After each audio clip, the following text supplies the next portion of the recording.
Hello students, let's learn chapter number 5, healthy me, normal me. In previous lecture we have seen well-adjusted individuals, some criteria. Criteria number 1, realistic perception of the self and the world. In last lecture we have seen realistic perception of the self and the world. First criteria of well-adjusted individuals. See the second criteria, openness to new experience, नवीन अनुभवांचा मुक्त स्वीकार. Jenny works in marketing firm. Recently, she and her colleague were told to travel to some of the remote rural parts of the state of some office work. Her colleague developed cold feet at the thought of the traveling to remote and unknown villages and the interacting with the people there. Jenny एका marketing फर्ममध्ये काम करते. Recently she had her colleague were told to travel some of the remote rural parts of the state of the some office work.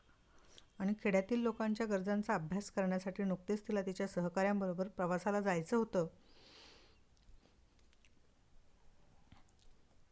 Her colleague developed cold feet at the thought of the traveling to remote and unknown villages and the interacting with the people there. But Jenny was open to the task and even looked forward to meet different people. हा नवीन अनुभव घेण्यासाठी अनेक अनोळखी लोकांना भेटण्यासाठी ती काय होती, ती उत्सुक होती. In short, an individual who can try new things, who can deal normally with strangers, is confident in voicing honest, opening feeds in this criteria. Such individuals try out new things like new fashions, explore new places, and reach out of the different people comfortably. एखाद्या नवीन गोष्ट करून पाहण्यासाठी एखाद्याची तयारी असते, पण सगळेच असे असतातच असे नाही. म्हणजेच काय की परिचितांशी ओळख करून अपरिचित जी लोक आहेत त्या अपरिचित लोकांशी ओळख करून घेण्याचं, स्वतःचे विचार स्पष्ट आत्मविश्वासाने मांडण्याचे openness fits in this criteria. तर ह्या क्रायटेरियाचं वैशिष्ट्य असं आहे की अपरिचित ज्या व्यक्ती आहेत त्या अपरिचित व्यक्तींशी ओळख करून घेणं, स्वतःचे विचार स्पष्टपणे मांडणं, आत्मविश्वासानं मांडणं, नवीन फॅशन जी आहे तर ती नवीन फॅशन करून पाहणे, नवीन ओळखी ज्या आहेत लोकांशी त्या ओळखी करून घेणं. In short we can say well adjust individuals are more open to new experience. They didn't mind trying new things. They dare to take risk regarding unknown experience. They have confidence in themselves to explore and try new. They don't mind trying new thing. आणि ते नवीन म्हणजे थोडक्यात आपण असं म्हणू शकतो की सुसमायोजित व्यक्ती जे आहेत तर ते भिन्न भिन्न अनुभव जे आहेत तर ते कसे घेतात, मोकळेपणाने घेतात. New openness to new experience, नवीन अनुभवांचा ते स्वीकार करतात आणि नवीन अनुभव ते नवीन अनुभव घेण्याचा किंवा अनोळखी अनुभव घेण्याचा ते काय करतात, धोका स्वीकारतात. They dare to take risk regarding unknown experience. See the third criteria, number C, emotional intelligence, भावनिक बुद्धिमत्ता. A very intelligent student from your class is stressed to achieve better grades. He is unable to make new friends or enjoy life. तुमच्या वर्गातील बुद्धिमान मुलाला परीक्षेत उत्तम grade मिळवण्याचा ताण येतो. He is unable to make new friends or enjoy life. त्याला मैत्री करता येत नाही, आयुष्याचा आनंद घेता येत नाही. He doesn't share things with others and sometimes he is so depressed that he falls sick. Very often becomes nervous at things like losing marks or losing his rank in class. आणि त्याला आयुष्याचा आनंद का घेता येत नाही, तर तो दुसऱ्यांशी वस्तूंची, विचारांची देवाणघेवाण करत नाही आणि तो इतका उदास होतो की तो सारखा आजारी पडतो आणि परीक्षेत कसे मार्क्स मिळतील याचाच सारखा तो विचार करतो आणि वर्गातला नंबर जाईल या विचाराने तो रुसला होतो. मग असं नेमकं का होतं? Losing his rank in the class. The term emotional intelligence was coined by Michael Beldoc in 1964. भावनिक बुद्धिमत्ता ही जी संकल्पना आहे, ही संज्ञा 1964 साली मायकेल बेल्डॉक यांनी वापरली. Daniel Goleman further elaborated the term. आणि डॅनियल गोलमन यांनी या संकल्पनेचा काय केला? इलॉबरेट केला, विस्तार केला. According to the Mayer and Salovey, emotional intelligence is the ability to perceive one's own and others emotions.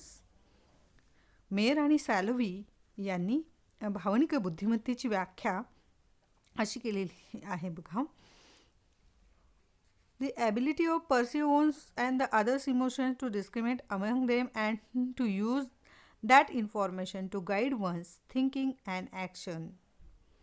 भावनिक बुद्धिमत्ता म्हणजे स्वतःच्या भावना ओळखणे, दुसऱ्यांच्या भावना समजून घेणे, त्यातील भेद ओळखणे आणि त्या माहितीचा उपयोग आपले विचार आणि कृती ठरवण्यासाठी करणे म्हणजे इमोशनल इंटेलिजन्स होय. It has 4 proposed abilities: perceiving emotion, using emotion, understanding emotion, and managing emotions. आणि भावनिक बुद्धिमत्तेच्या 4 ॲबिलिटीज आहेत, 4 क्षमता आहेत, ॲबिलिटीज आहेत. तर त्या कोणत्या आहेत? तर परसिव्हिंग इमोशन्स म्हणजे काय? तर भावना ओळखणे. युझिंग इमोशन्स म्हणजे भावनांचा योग्य वापर करणे. अंडरस्टँडिंग इमोशन्स म्हणजे भावना समजून घेणे. आणि मॅनेजिंग इमोशन्स म्हणजे त्या भावनांचे योग्य ते नियोजन करणे. People with high emotional intelligence are well adjust individuals because they can deal with the others and themselves in a better way. उच्च भावनिक बुद्धिमत्ता असणाऱ्या ज्या व्यक्ती आहेत त्या सुसमायोजित असतात. का त्या सुसमायोजित असतात? तर they can deal with others and themselves in a better way. त्यांचे स्वतःशी व इतरांशी जे वागणे आहे, व्यवहार आहे, तो कसा असतो? चांगला असतो. They can control their emotions and able to handle their situation in appropriate way. आणि ते त्यांच्या भावनांना काय करतात? कंट्रोल करतात. And are able to handle the situation in appropriate way. ते परिस्थितीमध्ये योग्य प्रकारे स्वतःला समजून घेतात किंवा परिस्थिती योग्य प्रकारे हाताळू शकतात, परिस्थितीशी योग्य प्रमाणे सामना करू शकतात, फाईट करू शकतात. They don't get panic easily. आणि ते पटकन काय करत नाहीत? पॅनिक होत नाहीत, घाबरत नाहीत. As a result they are able to come to with proper solution in circle situation. आणि त्यामुळे महत्त्वाच्या प्रसंगी तो योग्य ते निर्णय घेऊन ते काय करू शकतात? प्रश्न सोडवू शकतात. The figure factors of emotional intelligence. Components of emotional intelligence. Nowadays, emotional intelligence is given more importance than scholastic intelligence, as it helps from normal adjustment of for individual. हल्ली शैक्षणिक बुद्धिमत्तेपेक्षा भावनिक बुद्धिमत्ता महत्त्वाची मानतात, कारण समायोजनासाठी ती जास्त काय असते? उपयुक्त असते. See the components of emotional intelligence. भावनिक बुद्धिमत्तेचे घटक. Emotional intelligence has 5 components: self awareness, self regulation, self motivation, empathy and effective relationship.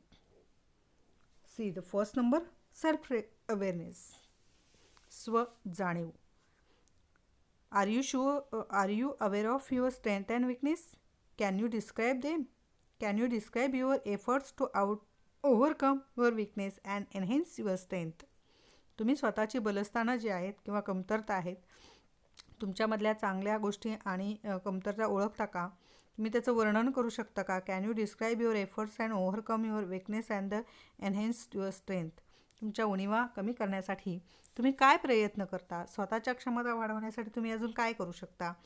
This ability to called as a self awareness. It is the ability of recognise and understand your own emotions. हे स्वतःला ओळखणे म्हणजे स्वजाणीव होय. म्हणजे काय? की स्वतःला ओळखणे म्हणजे स्वजाणीव होय. आणि ही जी स्वजाणीव आहे, well adjust individuals are aware of their actions, moods and emotions. स्वजाणीव असणाऱ्या ज्या व्यक्ती आहेत तर त्या स्वतःचे वर्तन, मनस्थिती आणि भावना यांची त्यांना काय असते, जाणीव असते. नंबर 2, सेल्फ रेग्युलेशन, स्वनियमन. Just imagine you are with strength and you feel like crying aloud. Have you ever controlled your in such a situation? आजूबाजूला अनोळखी व्यक्ती असल्यामुळे तुम्हाला मोठ्याने रडावं असं वाटत असूनही ते नियंत्रित करता येते का, किंवा तुम्ही नियंत्रित केले आहे का कधी? Have you ever controlled your laughter just because you fail that the other person would feel bad. तुम्हाला समोरच्या व्यक्तीला वाईट वाटेल म्हणून तुम्ही तुमचं हसू दाबलंय का? Self regulation is controlling the expression of our emotion. भावनांचे नियमन करणे म्हणजे भावना व्यक्त करण्यावर नियंत्रण ठेवणे. It is the ability to express our self appropriately at right place and right time. म्हणजे काय की योग्य पद्धतीमध्ये, योग्य परिस्थितीमध्ये तुम्हाला भावनांचं योग्य व्यवस्थापन करता यायला पाहिजे. आणि सुसमायोजित जी व्यक्ती असते तर तिचं स्वनियमन चांगलं असतं. फॉर एक्झाम्पल, जर एखाद्याची डेट झाली आणि त्या डेटच्या तिथं जर गेल्यानंतर आपण जर हसत बसलो तर दॅट इज नॉट ॲडजस्टिव्ह बिहेवियर. ते समायोजित वर्तन नाही. बिकॉज तिथली जी सिच्युएशन आहे, परिस्थिती जी आहे, तर तिथं डेट झालेली आहे, दुःखद प्रसंग आहे, आणि त्या दुःखद प्रसंगी जर आपण हसलो तर ही अपोजिट रिॲक्शन आहे. सो तुम्ही तुमच्या भावनावर कशा पद्धतीने नियंत्रण ठेवता means it is ability to express our self opportunity at right place and right time. See the third number, self motivation. It is one's motivation to change.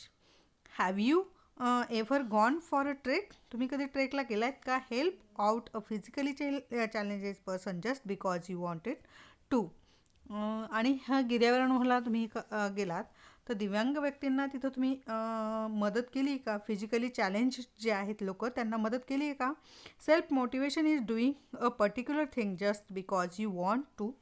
You are the setting the goal and try to seek it out without any external reward. You enjoy that task so much that you forgot your inhibition. आणि कोणत्याही बक्षिसाच्या अपेक्षाशिवाय, कोणत्याही रिवॉर्डशिवाय तुम्ही ते कार्य जे आहे, उद्दिष्ट जे आहे त्याचे साध्य करणे म्हणजे त्याला काय म्हणता येईल, स्वयंप्रेरणा असं त्याला म्हणता येईल, सेल्फ मोटिवेशन असं त्याला म्हणता येईल. की you are the setting goal and try to seek it without any external reward. कुठल्याही बक्षिसाशिवाय किंवा कोणत्याही बक्षिसाच्या अपेक्षेशिवाय विशिष्ट उद्दिष्ट साध्य करण्यासाठी जे आपण कार्य करतो त्याला काय म्हटलं जातं, स्वयंप्रेरणा असं म्हटलं जातं. You enjoy that task so much that you forgot your inhibition. आणि तुम्ही तुमचं ते कार्य उत्तम पद्धतीने पार पाडता जिथं तुम्हाला मर्यादांचं भान पडत नाही. Number 4, empathy. इम्पथी मीन्स तदनुभूती. Have you ever cried when your friend had a bad experience? Do you feel like helping those who are poor and needy?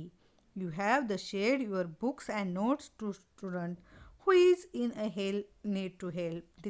This is empathy. Empathy is putting yourself into someone's shoes. Empathy म्हणजे काय किंवा तदनुभूती म्हणजे काय की स्वतःला संवेदना होणे आणि दुसऱ्यांच्या जागी ठेवून त्यांच्या अनुभवांची जाणीव होणे. That is called empathy. It is the ability to understand how exactly others are feeling in a given situation. See in figure, empathy and sympathy. Empathy means I feel your pain and sympathy means I am sorry that you are in a pain. And number 5, social skill. Have you ever worked cooperatively in team? Social skills is ability to interact well with others, and some important social skills include active listening, verbal communication skill, non-verbal communication skill, and leadership and persuasiveness. सामाजिक कौशल्य म्हणजे काय की एखाद्या गटामध्ये तुम्ही सहकार्याने कधी काम केलंय का? आणि हे जे काम आहे की काही महत्त्वाची सामाजिक कौशल्य असतात. कौशल्य म्हणजे काय? तुमच्या अंगी असणारं स्किल. तुमच्या अंगी असणारं कौशल्य, की काही महत्त्वाची सामाजिक कौशल्य त्याच्यामध्ये येतात, की लक्षपूर्वक ऐकणे, इतरांशी संवाद साधणे, योग्य पद्धतीने भाषिक आणि अभाषिक कम्युनिकेशन करणे. These are the 5 components of the emotional intelligence. Fourth number criteria of well-addressed individuals are healthy relationship. Have you ever expressed yourself openly in your friend and family? Have you ever helped them and out of critical situation? Have you ever made them feel special? Yes. These are some ways to maintain healthy relationship. Every relationship is the dynamic living experiences. It is a treasure we can earn by putting special efforts. It occurs when we honor difference and the aspects of they are the individual experiences. Such individuals express their concern for others and don't blame others for their. They do forget and forgive mistake of others and move ahead with the flow of life. Following images illustrate a few important aspects of the healthy relationships. निकोप सामाजिक संबंध टिकवण्यासाठी काही गोष्टी आवश्यक असतात आणि प्रत्येक सामाजिक संबंध हा गतिशील अनुभव असतो. प्रयत्नपूर्वक हा अनुभव आपल्याला जमवायचा असतो आणि प्रयत्नपूर्वक या अनुभवाचा मौल्यवान खजिना आपण जमवतो, ज्यासाठी दुसऱ्यांच्या वेगळ्या मतांना मान देणे आणि तो उमद्या मनाने किंवा मनमोकळेपणाने स्वीकारणे आवश्यक असते. मात्र इतरांच्या मनाचा वैयक्तिक अवकाशाचा तिथं काय केला जातो? आदर राखला जातो.